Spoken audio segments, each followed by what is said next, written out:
Morning. I hope you guys are doing awesome. We're going to be talking about the important 5 for the fertility diet and going into detail and what those are. But this has got to be one of my favorite ways to help to support and transition and inspire people when they're wanting to eat in a healthier way. Now, one of the reasons I focus on the important 5 instead of saying you have to eat a specific way, like, oh, you have to eat keto or you have to eat Mediterranean or whatever, right? There's like a million diets, fill in the blank. What I'm wanting to do is I'm wanting to help people to have their taste buds change over a period of 21 days. And I include the important 5 because you're just adding these to your current diet. So what I find is when people do really get gung-ho and they do a whole overhaul and they throw everything out of their cupboards and they switch to a completely new way of eating, which is a way that they have never done before, they'll do pretty good for like a week or 2. And then after that, just life happens and things start coming back in because they did not stick to it long enough in order to get some of these really motivating benefits beyond healthy fertility. So that's why I focus on the important 5. It helps to change your taste buds over a period of 21 days. You end up experiencing more energy. You're going to the bathroom more regularly. You have better digestion. Some women experience weight loss. It's not really for that, but that naturally happens for a lot of women. Better sleep. A lot of these other types of benefits that are super motivating so that you're sticking to something long enough to actually see benefits from it. That's something when you're using nutrition to help the body to heal, the body to function better, you really do have to stick for it for long periods of time. This isn't something you can just do for a couple of weeks and experience this huge transition. But in the period of 21 days, you do experience enough changes that it's really motivating, it's really inspiring, and you're able to continue. And what happens because you're adding these into your current diet is you have less and less room for those types of things, those types of foods that you no longer want to be eating, because a lot of these foods can be very filling. So naturally, those start falling off of your radar and your taste buds and all of that. All right. So let's talk about what the important 5 is. 1 is water with lemon. So water with lemon is how you start your day. I'm going to be talking about that throughout the whole day today, but it's simple, right? These aren't going to be tough. These aren't going to be hard. Quart of water with lemon. And you drink that before anything else in the morning. The reason that this is one of the important ones is a lot of people do not drink enough water. So we're going to need water for cervical mucus. We're going to need water for every single function. I mean, I don't need to talk you guys into drinking water. You know you need to be drinking water.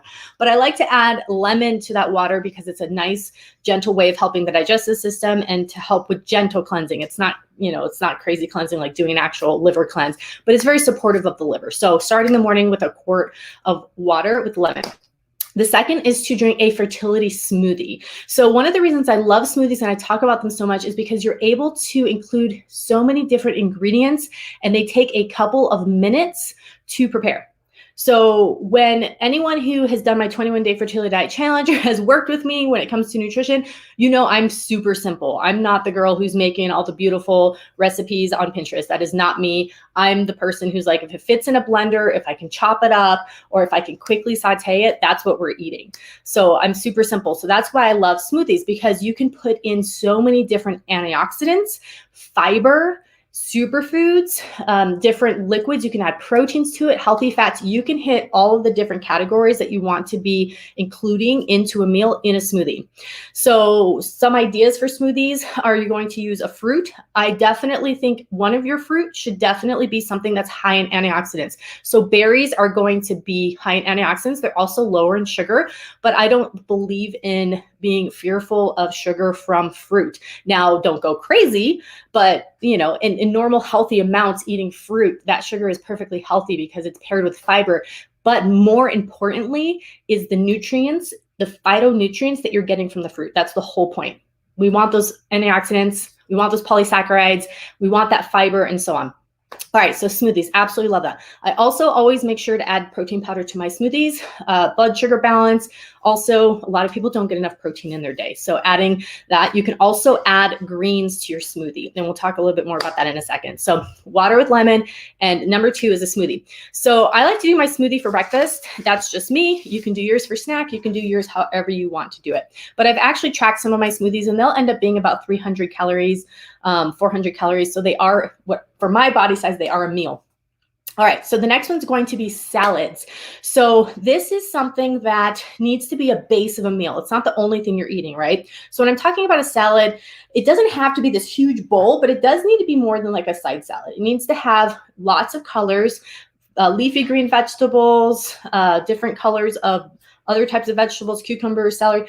You can make it different every day. You could put berries on it, however you want your salad. You could put, if you're fine with dairy, you could put cheese on it. You want to put some source of protein, whether that's like some chicken or some beans or whatever it is. Fix that salad up, make it a whole meal. It's not just about doing just the veggies, but the whole point for the salad is this is going to be so high in fiber and a lot of the minerals that we're missing. So some of the nutrients that are really necessary for both egg health, hormone production, and sperm production for both men and women are minerals. And I feel like our diets are really mineral deficient because of the soil that our food's grown in, and we just eat such processed food. It's just, that's what we do as a culture. You know, it's just, that's what's happening. So eating a salad a day and fixing that baby up, putting lots of stuff on it. One tip for doing salads is to have like a lot of your stuff chopped up ahead of time so you can just throw together your salad. So you have like your proteins cooked and they're just chopped up right in the fridge, and you've got your vegetables chopped. The lettuces I don't really chop at the beginning. I just do them at the moment.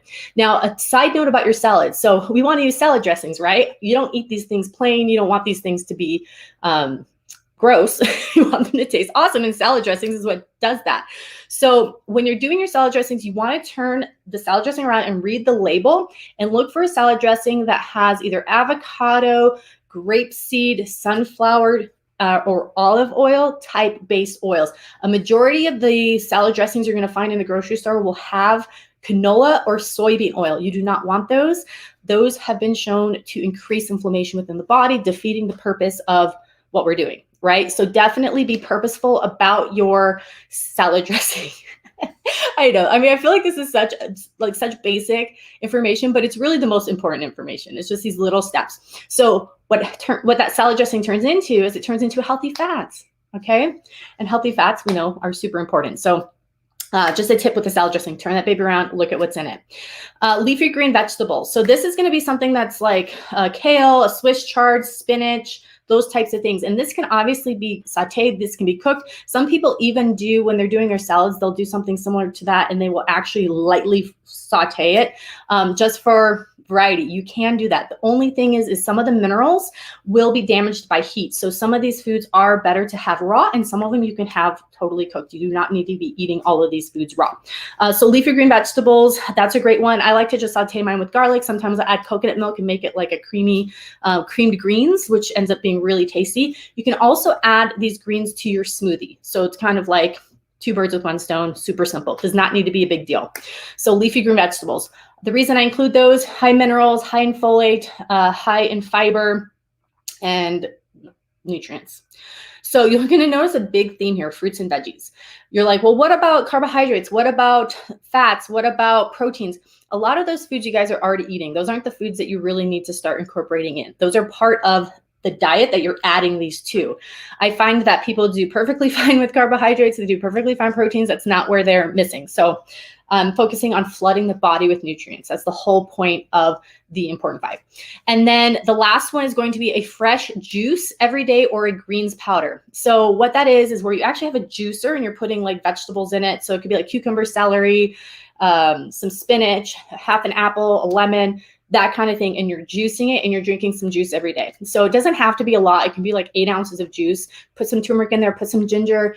That would be fantastic. Now, I know not everyone has a juicer or the time to juice. While I do think that is optimal, a greens powder can replace the juice. It's just reality, right? So a greens powder can replace the juice. And a lot of times I just put that greens powder right into my smoothie. So you could have in your smoothie, you could have your smoothie, you could have your leafy green veg, you could have a fertility superfood, and then you could have your greens powder in there and you're basically almost done, right? Because you had your water already. So super simple to do that.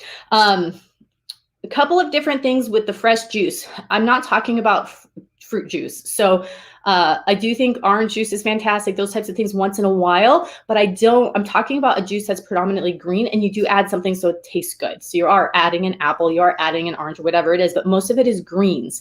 And the reason for that is fresh juice, once the fiber is stripped from the fruit, it makes it very, very high in sugar. You have a blood sugar response to that, and that's kind of working against what we want to do here with hormonal health.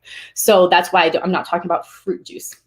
Okay, so those are the important 5: water with lemon, smoothies, salads, leafy green veg, and fresh juice and greens powder. Now, I always get this question every single time I talk about smoothies, is that some women are working with traditional Chinese practitioners, and they talk about cold uterus and to not eat cold food. So I've worked with hundreds of thousands of women over 14 years. And this has been the nutrition program, the nutrition plan that they've worked on, and a lot of them have had a lot of success. So that is just a different type of herbalism, a different type of practitioner, and they have been using their therapies and they've been working great for them. There's many rivers to the ocean, right? Or the lake, either one. So I personally just don't see the need for it. But if you find that helpful for yourself, then do that. But I find smoothies, the nutrients and the flooding of antioxidants and compounds that we're getting far outweighs my mind to a cold uterus. So generally what we're doing this with those, we are doing this with the 5 pillars of fertility. So we're doing things to increase circulation. We're doing other things with this, but I personally don't see it as an issue. But if you don't want to do cold smoothies, then just use room temperature fruit. Super simple. You don't have to use frozen fruit. So that's a really simple fix. Here's one. I'm doing IVF next month and I don't want to change much. I'm adding more lemons, water, salads, and smoothie, but should I be worried about cold foods before IVF? Again, I don't prescribe to that whole theory. It's just not my way of practicing. I'm not a traditional Chinese herbalist. I'm a Western herbalist and nutritionist, and I'm all about what can you do to stay consistent, to get results, and to make this super simple. That's what I'm all about, because consistency is where you get the results, not being perfect. Even though I don't think that's perfect. All right. So just different, just different practitioners. You'll talk to a naturopath and they'll have a different view. You'll talk to an OBGYN, they're going to have a different view.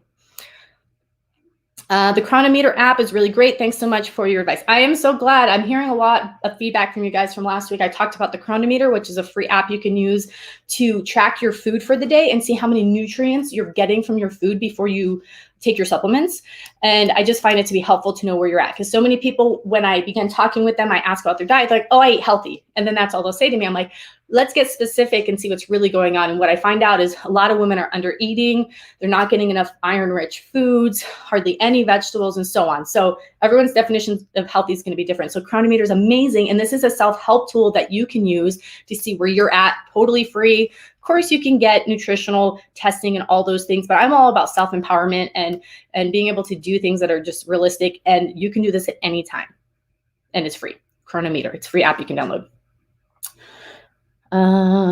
Yes, room temperature smoothie and add ginger and turmeric will warm it up. Yep. Any teas I recommend before IVF and after transfer? So once someone is doing IVF, there's not a whole lot that I actually will suggest. All the things and therapies and protocols that I work with are preparation well ahead of time. So if you're going in for IVF like this next week, this next month, at that point, I actually don't suggest herbs. I would just focus on nutrition, planning on being pregnant, making sure you're doing all the things for your body in that way. But, Uterocalm, some women do use if they have a very active uterus for implantation, but there's not a whole lot at that point. I focus on preparation ahead of time. The name of the app is the Chronometer. All right, so if you don't have time for salads, can you take a vitamin powder? So the point of this is, no, a vitamin powder will not replace what a salad is. Yes, take the vitamin powder because that's always going to be better to do like a greens powder or something like that than not. But the whole point is you're getting fibers, you're getting phytonutrients, you're getting compounds we haven't even been able to even know exist yet that are helping our bodies. We need to eat, or I highly suggest, you can do whatever you want, but I highly suggest we eat more fresh foods. There's a lot of different things that are happening right now that are affecting our fertility and our lack of nutrition. And I'm just going on a rant today, sorry about that. But our lack of nutrition and our soil health and all of that is so depleted that if you're hardly getting any of these in, you're not going to be getting the nutrients you need for egg health or for healthy hormonal balance or endocrine function. So all right, so those are some of the top questions. Is home pressed cold carrot juice okay? So carrot juice is awesome. It's a little bit higher in sugar, so I would personally prefer to mix it with some other vegetables that are green. But if you were asking me no juicing or carrot juicing, I would say yes, carrot juicing. So that's kind of where I'm at with that, right? I follow the middle path. I'm not like this person that's like, you have to be absolutely perfect and do it a specific way. More nutrients. That's all we're trying to do, is just finding easy, simple ways for you to get more nutrients into your body every single day. And everyone is so obsessed about carbohydrates. Everyone's so obsessed about proteins and all of these things. Like all these diets only focus on that. I am obsessed with nutrients, phytonutrients, antioxidants, anti-inflammatory compounds, these different magic makers that are in food that you can start using food to really make a difference in your body. All right, so my name is Heather Rodriguez. I hope you guys enjoyed today's talk. I will be on for the rest of the week at 10 o'clock doing these little mini classes. We're going to deep dive into each of the important 5 so you can really learn more about each of these. If you are wanting, if this is something that you're like, this is awesome, I really do want to start eating healthier, join me for my class tomorrow night called Introduction to the 21-Day Fertility Diet Challenge. It's at 3 o'clock Mountain Standard Time. There's going to be a link below. If you're on Instagram, there's a link in my bio so you can register. YouTube and Facebook, I'll put the link below so you can register for the free class. It's an introduction, and I deep dive into tips and ways to make this really easy for you. Quick meal ideas, different nutrients that we need to focus on, like specific nutrients for fertility. So you can go ahead and join that, and then you can join us for the 21-Day Fertility Diet Challenge, which will be announced then. The date that'll be happening, we'll be doing that as a group. So it'll be really fun. All right, hope you guys have an awesome day. I'll talk to you again tomorrow.